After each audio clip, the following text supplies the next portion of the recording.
Back to the Avoid the Tyrewall podcast. Today we are joined by special guest Sam Neary. Sam, do you want to tell us a bit about yourself?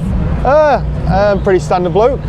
Just race cars on the weekend and that sort of stuff. Okay, so is it a good experience racing alongside your dad? Yeah, definitely. It's definitely a privilege to be racing with him, and it's very rare for people to be doing it, especially both being quite quick and competing at the top. So, no, it's a very nice moment for both of us. How did you get into racing? Through my dad. My dad's been racing for about 30 years, and he restarted again in about 2012. And then since then I sort of fell in love with it, and I started very differently at 16, which is very rare to a lot of people. I didn't do any karting, and so I just went from there. How challenging was the 24 hours of Dubai? Yeah, Dubai is an interesting one because it's so hot and so humid. So the really difficult part is trying to keep hydrated. So it's different to other long endurance races I've done.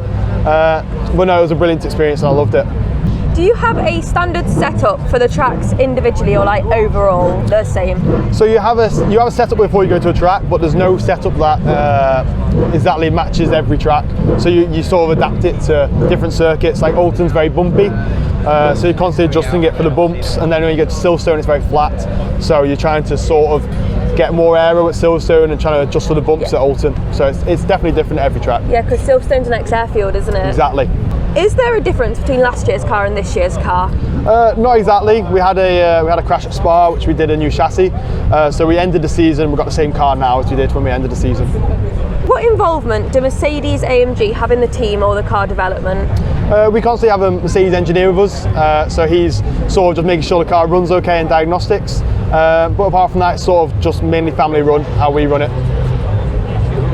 Does GT3 differ from GT Cup?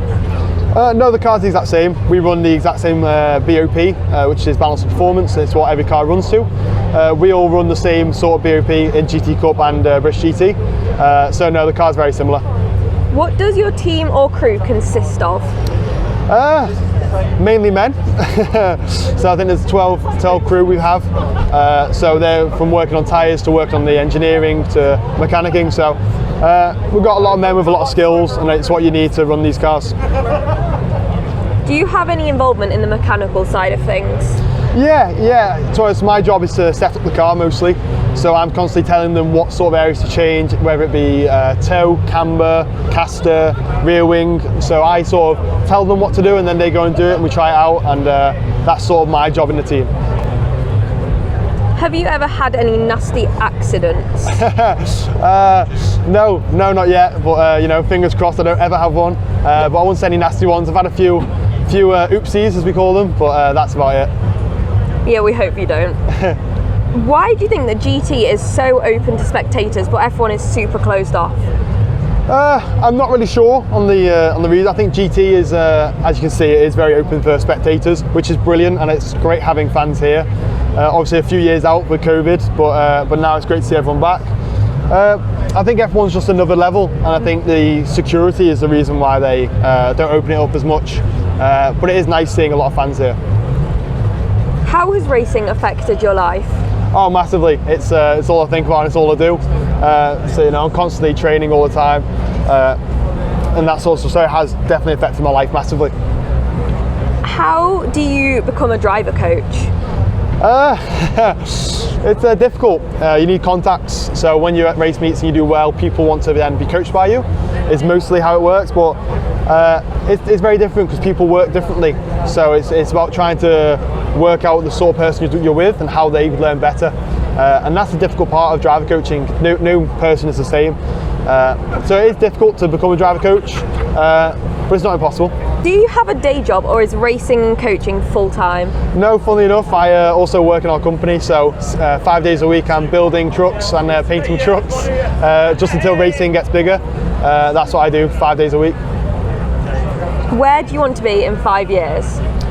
I didn't think I'd be here in 5 years. I think Le Mans is my aim, 100%. To win Le Mans would be the dream.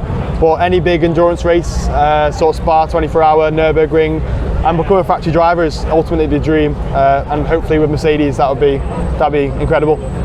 This is a weird question. Okay. What is your workout program like?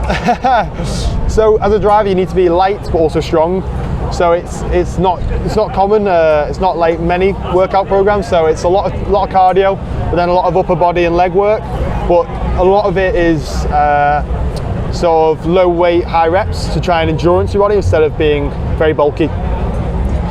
What's a question you get tired of being asked?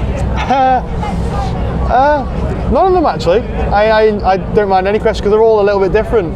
So I've not really found one that sticks out yet, but when I do, I'll let you know. We've got a general knowledge quiz now. Okay, all right. How's your general knowledge? It's not bad. You've got 9 questions and you got to name a track. Okay. It is an international track. Yeah. Who is the oldest driver to finish a Formula race and how old was he? There's an Italian supercar named after him, if that helps. Okay, you got me here. Whoa. Yeah. No, I've got no idea. Louis Chiron, aged 55. Never would have got that. Never. What team was Jenson Button driving for when he won his title in 2009? Braun GP. Correct. There we go. How long is the Nurburgring Nordschleifer? I should know this. I'm racing there next weekend. I think is it 16.8 or 15.8 miles? Lower. Is it 12 miles? 14.2. Oh, okay. Didn't know it. When was the Hockenheimring in Germany first used? Oh, it was really early on. It was actually later than most people go for. I'm going to say 1970s. 2002. Was it? Not very good at this. That's why I drive cars. At the 2008 Turkish Grand Prix, which record did Rubens Barrichello break, which has since been broken by Kimi Räikkönen? For the most amount of races. Correct. There we go. 2 on the board. What's Sir Stirling Moss regarded as? A triple crown winner. The greatest driver to never win a championship. Yeah, he is that as well. What is the name of the driver who won the first ever FIA Formula 1 race? And he won the 1950 championship as well. I was born in 2002. There's no idea. Nino Farina. Never would have got that. Which 3 races make up the Triple Crown of motorsport? The Indy 500, the Monaco Grand Prix, and the Le Mans 24 Hour. Yes, correct. Who's the only driver to ever win it? I think I just said it. Nope. No. I do know it. Fernando Alonso was going for it. He didn't do it. He didn't do it. I do know this one. It's like a grassy mountain, but like smaller than a mountain. And his son won the F1 championship as well. Something Hill, isn't it? Is it Graham Hill? Yeah, correct. Woo! Can you name? Oh, I pressed the wrong button. This track. That is Baku. Correct. Do you have any questions, Father? You know, you said you had to put a new chassis on the car. What would that involve? Man hours and things like that? Is it total? Yeah, it's a complete strip down. So you take every single part off, every single bit of electrics. It's just, you literally move from one car to the other. Right. So it is a massive job. You're looking at maybe a week's worth of labour. So it is a massive job. Right. But the team did it within a week, which is incredible, with 2 men. So, but yeah, no, it is a big job. Do you have, obviously you've got the racing team and you've got the commercial side of the business.